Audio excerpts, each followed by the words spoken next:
La Constitución Política de 1886, en los artículos 15 y 18, donde se regula la ciudadanía, se dicta que para ser ciudadano colombiano se necesita ser varón mayor de 21 años en donde se ejerza profesión, arte u oficio o algún otro tipo de subsistencia. Ojo, aquí se excluyen a las mujeres. Y en el artículo 18, donde se dice que para poder ejercer labores electorales y empleos públicos se necesita ser ciudadano, es decir, las mujeres no tenían acceso a este. Al igual que en el artículo 288, donde es el conjunto de derechos que se le da al padre legítimo del hijo no emancipado, es decir, no se le daba ningún derecho a la madre. En el Código Civil de 1887, que aparece dentro del marco de la Constitución de 1886, vamos a encontrar una definición de lo que actualmente conocemos como potestad marital. En este caso se llama potestad patrimonial porque es el conjunto de derechos que se otorgan al marido sobre su mujer. Lo anterior está escrito en el artículo 177.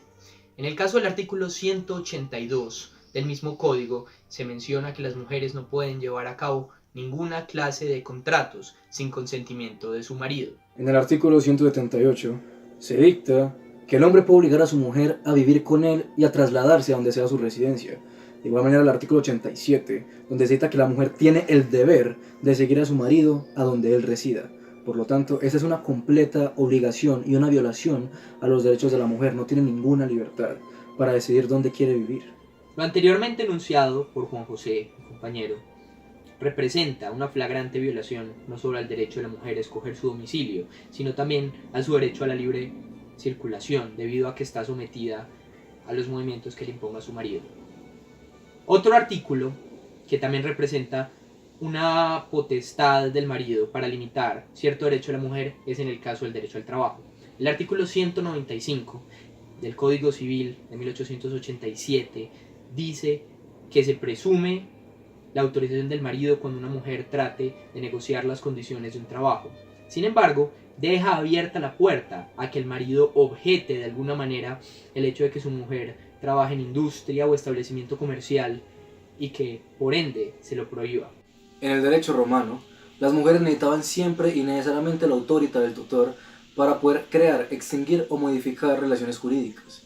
De igual manera, la tutela de la mujer era considerada y justificada por su supuesta inferioridad natural, pero los juristas clásicos consideraban ya normal que las mujeres realizaran sus propios negocios jurídicos. El concepto de persona se define como el ente humano que es poseedor de capacidad de goce y de capacidad de ejercicio. En el derecho romano, la persona que tenía estas mismas debía ser un hombre varón. El concepto primitivo de la definición de persona natural no aplicaba ni para los esclavos ni para las mujeres, las cuales ya estaban sometidas a la patria potestad ejercida por los padres y a la patria marital ejercida por los esposos. En el derecho germánico no existía una ley positiva la cual rigiera a la comunidad, sino que eran las costumbres de estos mismos grupos los que regían a las personas. Las mujeres en este tiempo desempeñaban un papel de supervivencia en el hogar, con los trabajos o tareas básicas de los alimentos, de cuidar a los hijos y el mantenimiento del hogar, mientras sus maridos desempeñaban labores en las cuales se preponderaba la guerra. Las tradiciones germánicas variaban a veces drásticamente de una tribu a otra. Sin embargo, la posición de la mujer en este derecho es muy diferente a la que podemos encontrar en otros derechos como el derecho romano. Lo que pasa es que, como decía Juan José, las tradiciones son las que marcaban las pautas de conducta y las leyes en estas sociedades aún tribales. Pero la mujer tenía un papel mucho más protagonista en las actividades de la casa. Se puede apreciar, por ejemplo, en la serie de Vikingos, algunos aspectos que eran comunes entre las tribus nórdicas y las tribus germánicas. No son muchas, sin embargo, las fuentes de información que tenemos sobre el papel que tenía la mujer. Lo anteriormente enunciado les daba cierta importancia en la toma de decisiones, pero a la hora de pensar en el concepto de persona o la forma en que la sociedad veía a la mujer en términos jurídicos es mucho más difícil de rastrear. Otro derecho que resulta de gran importancia es el derecho canónico. El derecho canónico se conserva aún en nuestros días, a pesar de que en gran medida se ha separado del poder del Estado. El derecho canónico plantea algunos ritos que aún así pueden ser sustituidos por un rito civil, ejemplo, el matrimonio.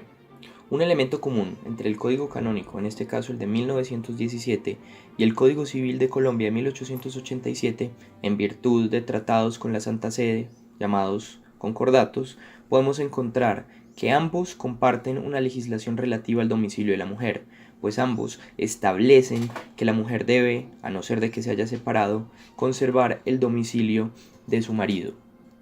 También el Código Canónico de 1917 establece que la mujer obtiene con el matrimonio el estado religioso de su marido.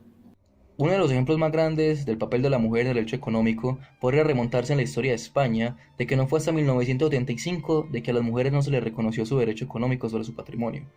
Es decir, gracias a la gran duración de la dictadura franquista, los derechos económicos de la mujer se vieron equiparados y con mucho retraso a los del hombre.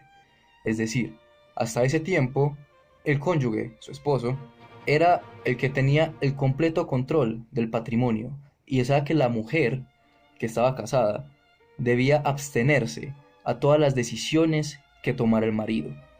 O sea que no tenía ni control político ni económico sobre su patrimonio.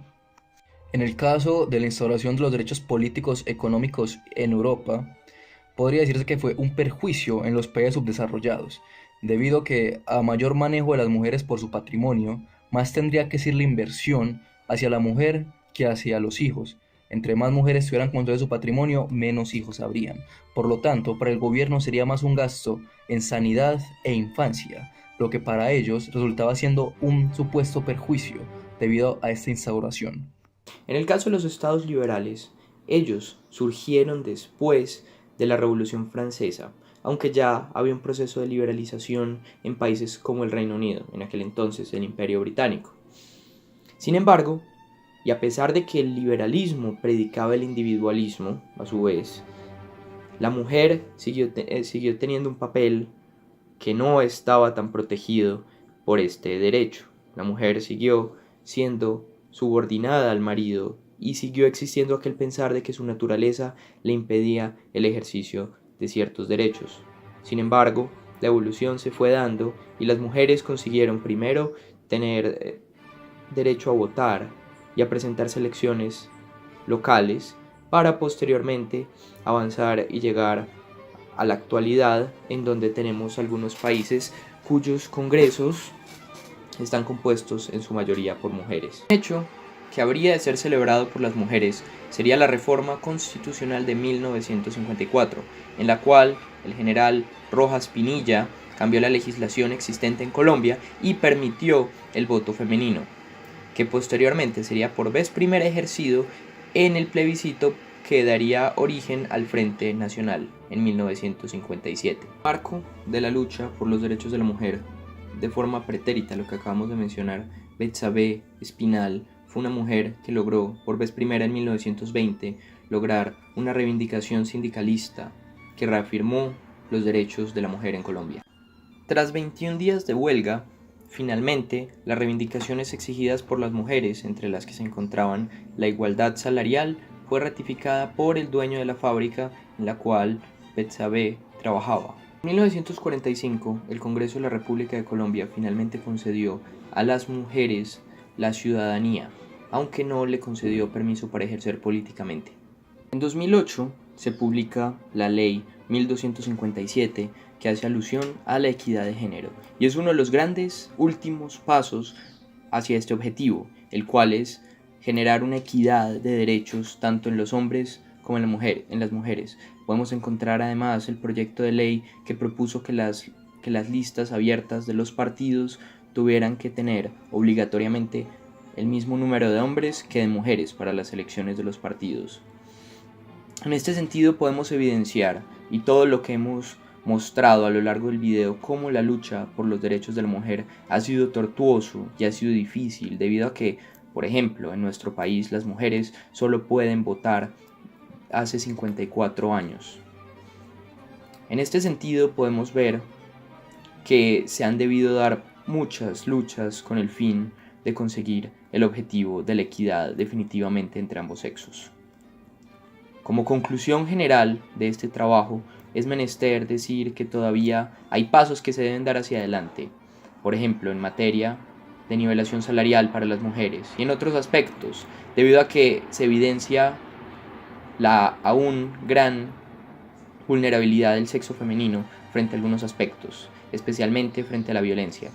Pero el camino sigue y esperamos que en el futuro finalmente se pueda conseguir los objetivos y se puedan evitar todos los atropellos que se han planteado a lo largo de este recorrido histórico sobre los derechos de la mujer.